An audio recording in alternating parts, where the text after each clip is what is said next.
الحمد لله رب العالمين والعاقبة للمتقين والصلاة والسلام على أشرف الأنبياء والمرسلين وعلى آله وأصحابه وأتباعه أجمعين إلى يوم الدين. أعوذ بالله من الشيطان الرجيم. بسم الله الرحمن الرحيم.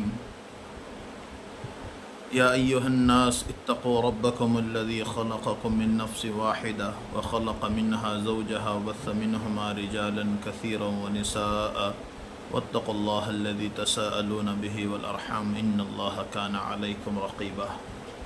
وقال عليه الصلاة والسلام إن أعظم النكاح بركة أيسره مؤونة. صدق الله العظيم.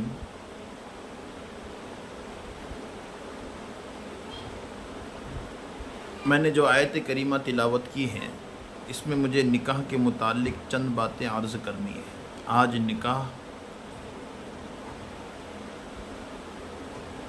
میں سادگی کے بجائے رسم رواج اور فضولیات آ گئی ہیں، اور نکاح کے اندر عبادت کا پہلو یہ غالب ہے، معاملات کا پہلو مغلوب ہے. لوگ یہ سمجھتے ہیں کہ نکاح شریعت سے ہٹا ہوا ہے، نکاح میں نکاح کے اندر شریعت کا پہلو غالب ہے اور عبادت کا مغلوب ہے. اس لیے نکاح کے موقع پر 3 آیتیں پڑھی جاتی ہیں، اس میں کہیں پر بھی نکاح کا ذکر نہیں ہے.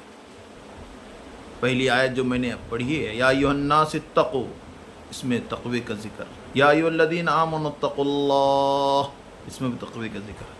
یا ایھا الذین آمنوا اتقوا اللہ وقولوا قولا سدیدا، اس میں بھی تقوی بتایا جا رہا ہے. یہ تینوں آیتوں میں تقوی ہے، اللہ کا ڈر، اللہ کا ڈر، اللہ کا ڈر. نکاح کے موقع پر یہ 3 آیتوں کو مسنون کیوں قرار دیا ہے؟ لکھا ہے کہ 3 آیتوں میں 3 آیتیں اس لیے پڑھی جاتی ہے، انسان کی زندگی کے 3 مرحلے ہیں، نکاح سے پہلے، نکاح کے وقت اور نکاح کے بعد. نکاح سے پہلے کچھ نہ کچھ اللہ سے ڈر ہوتا ہے، نکاح کے بعد کچھ نہ کچھ اللہ سے ڈرتا ہے، لیکن نکاح کے وقت میں اللہ رسول کو بھول جاتا ہے کہ اس سے اللہ رسول کا کوئی تعلق نہیں ہے. اس لیے اولاد کی تربیت کے سلسلے میں علماء نے لکھا یہ کیجی میں اور مکتب میں جانے سے نہیں ہے اس کی تربیت کا جو ہے مرحلہ نکاح کے دن سے ہے. جس کا نکاح جیسے ہوگا ویسے اثرات اس پر مرتب ہوں گے. آج سب سے بڑی غلط فہمی یہ ہے کہ نکاح کے موقع پر ہم اللہ رسول کو بھول جاتے ہیں. سب کو رقا دے گا لیکن اللہ رسول کو چھوڑ دے گا، سب کو دعوت دے گا. کہ شریعت اگر نکاح میں آ جائے تو دیکھو اس کی برکتیں کیسی محسوس ہوگی. آج اس لیے نکاح سنت ہے. اللہ کے نبی نے فرمایا النکاح من سنتی قال فمن رغب عن سنتی فلیس منی. نکاح میری سنت ہے. اگر کوئی کہے میں نکاح نہیں کر رہا ہوں، یہ سنت کو جو ہے سنت کا تاریک ہوگا، یعنی سنت کو چھوڑنے والا سمجھا جائے گا. تو سنت کو سنت طریقے پر لانا، اس لیے شادی یہ سادگی کے ساتھ ہو. اس لیے شین کے اوپر کے 3 نقطے ہٹا دے شادی کے تو وہ شادی سادی ہو جائے گی. اس لیے حدیث میں ان اعظم النکاح برکۃ ایسرہ مؤونہ، بڑا بابرکت نکاح وہ ہے جس کے اندر کوئی جھنجھٹ نہ ہو. آج تو نکاح کے لیے اگر 2-3 لاکھ روپے نہ ہو تو کہا نکاح ہی نہیں ہوگا. اللہ کے نبی کے زمانے میں عبد الرحمن بن عوف کا نکاح ہے، اور بدن پر جب زردی دیکھی اللہ کے نبی نے کہا عبد الرحمن یہ زردی کس چیز کی؟ کہا اللہ کے نبی میرا نکاح ہو گیا ہے. اللہ کے نبی موجود ہے وہاں پر اور آپ کو نہیں بلایا. آپ نے نہیں کہا مجھے کیوں نہیں بلایا؟ اولم ولو بشاتن، ولیمہ کر لو چاہے بکری کا کیوں نہ ہو. ہم تو اگر نہ بلائیں کئی دنوں تک ناراضگی رہتی ہے. وقت آئے گا نا ہم بھی دیکھیں گے. کیا دیکھیں گے؟ نکاح ہے، ہو گیا، سنت تو ہے. اگر نہ بلائے تو ناراضگی نہ ہو. اب ناراضگی ہوتی ہے. ہم تو ان کو مبارکبادی دیں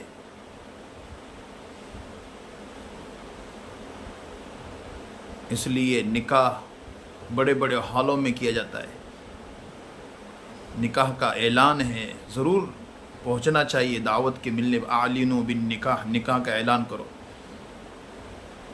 مسجدوں میں نکاح ہو، کتنا جو ہے بڑا مبارک نکاح ہے، جمعہ کا دن ہو، عصر کے بعد نکاح ہو، لیکن آج سنت کی اہمیت نہ ہونے سے نکاح کو ہم نے رسم و رواج کے حوالے کر دیا ہے، اللہ ہماری حفاظت فرمائے۔ اس لیے نکاحوں کو سنت طریقے پر لانا یہ سب سے بڑا ضروری امر ہیں، اور آج ہمارے اپنے گھروں سے شروع ہو۔ جب یہ چیزیں ہوگی تو دیکھو پھر اللہ کیسے ہمارے اپنے گھروں کے اندر، ہمارے اپنے گودیں بڑے بڑے اللہ والوں سے آباد ہوگی۔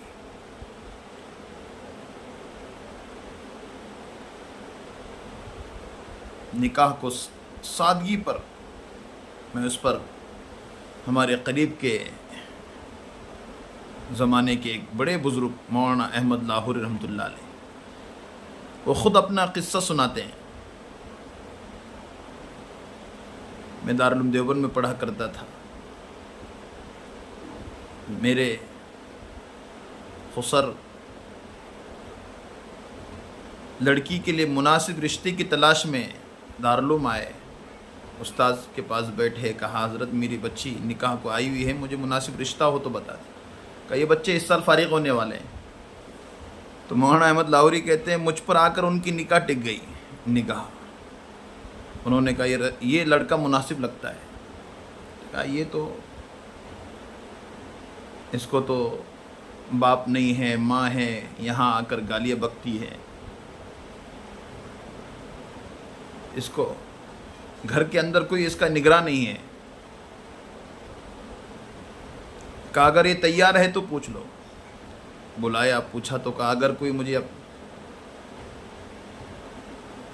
سہارا مل جائے اور کوئی میرے ماں باپ بن جائے تو بہت اچھا، میں تیار ہوں۔ کہا کل تمہارا نکاح ہونا ہے۔ نکاح طے ہوا۔ مولانا احمد لاہوری کہتے ہیں میرے پاس ایک جوڑے کے علاوہ کپڑے نہیں تھے۔ بات پورے مدرسے میں پھیل گئی کہ احمد علی لاہوری کا نکاح ہے۔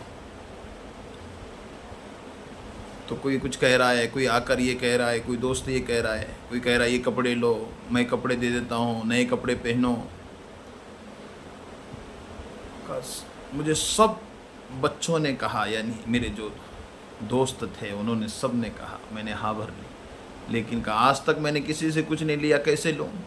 اس لیے میں نے کپڑے دھوئے اور اسی کو جو ہے دھوپ نہیں تھی، لہرا رہا تھا مسجد کے پیچھے کہ سوکھ جائے، لیکن سوکھ نہ سکے۔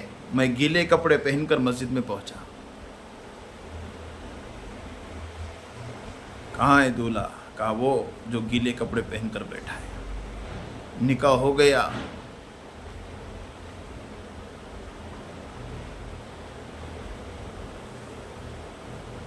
گھر میں کئی دن کے فاقے ہوا کرتے تھے، ایک دن ملا ایک دن نہیں، ایسا یہ نوبت 8 دن کے بعد جیسے لڑکیاں جو ہے میکے میں جاتی ہے ماں باپ کو ملنے کے لیے، مولانا احمد لاہوری رحمۃ اللہ علیہ کی بیوی جب پہنچی تو ماں باپ نے پوچھا تم نے اپنے شوہر کو کیسے پایا؟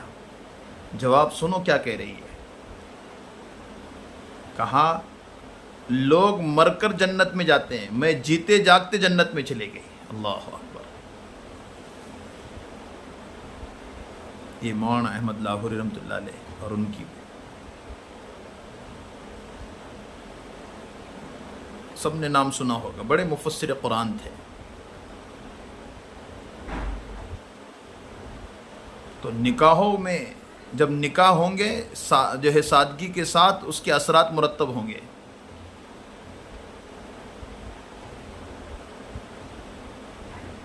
گھروں کے اندر کیسی خوشیاں تھیں، پہلے یہ حال تھا، بعد میں بڑے بڑے شہروں کی لڑکیاں برکت کے لیے ان کے گھر میں آ کر جھاڑو دیا کرتی تھی۔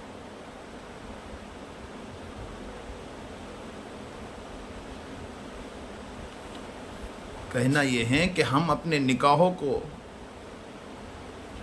سادگی کے ساتھ کرنے کا اہتمام کریں. چاہے لڑکی کا مسئلہ ہو، لڑکے کا مسئلہ، بہو لانا ہو تو انتخاب صحیح. تنکح المرأة لأربع لمالها ولحسبها ولجمالها ولدینها فاظفر بذات الدین تربیت یداک. انتخاب مالداری نہیں، انتخاب خوبصورتی نہیں، انتخاب حسب نسب نہیں، انتخاب دینداری ہو. تنکح المرأة لأربع لمالها، اگر مال کو ذریعہ بنا، انتخاب کا مال ذریعہ بنا کہ بڑے مالدار گھرانے کی بچی ہیں، اگر مال کو بنیاد بنا کر نکاح کیا ہے، اس کی ہونے والی اولاد طریق یہودیت پر جائے گی. اور جس نے خوبصورتی کو بنیاد بنایا، اس کی ہونے والی اولاد طریق نصرانیت پر جائے گی، کہ نصرانی خوبصورتی کو پسند کرتے ہیں. اور جس نے حسب نسب کو بنیاد بنایا، اس کی ہونے والی اولاد طریق ہنودیت پر جائے گی. اور جس نے محمد الرسول اللہ طریق محمدی کو بنیاد بنایا، بااخلاق بچی ہے، قرآن پڑھتی ہے، پردے کا بہت اہتمام ہے، تو اس کی ہونے والی اولاد طریق محمدی پر جائے گی صلی اللہ علیہ وسلم. بنیادیں بڑی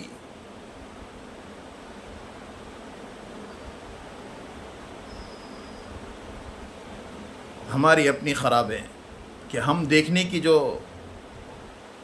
ہماری اپنی لائنیں ہیں، جو انتخاب ہیں، ایک تو مالدار، خوبصورت، حسب نسب. دینداری کوئی بنیاد نہیں بناتا ہے، اور جب دینداری بنیاد نہیں بنے گی، ہونے تک تو بڑی خوشیاں ہیں، اس کے بعد بڑے غم ہیں.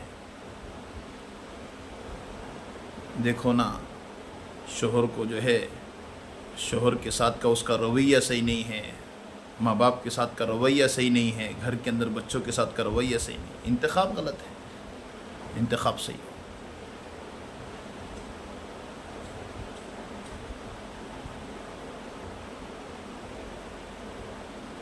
اس لیے نکاح ایک بہت بڑا حصہ ہے شریعت کا. آج وہ شریعت سے ہٹ کر ہم کر رہے ہیں، جس کی وجہ سے بڑی پریشانی آ رہی ہے. اللہ ہم کو سنت طریقے پر کرنے والا بنائے، اور ہم خود بھی سنتوں کا اہتمام نکاح کے موقع پر کریں. اللہ ہم سب کو عمل کی توفیق عطا فرمائے. وآخر دعوانا الحمدللہ.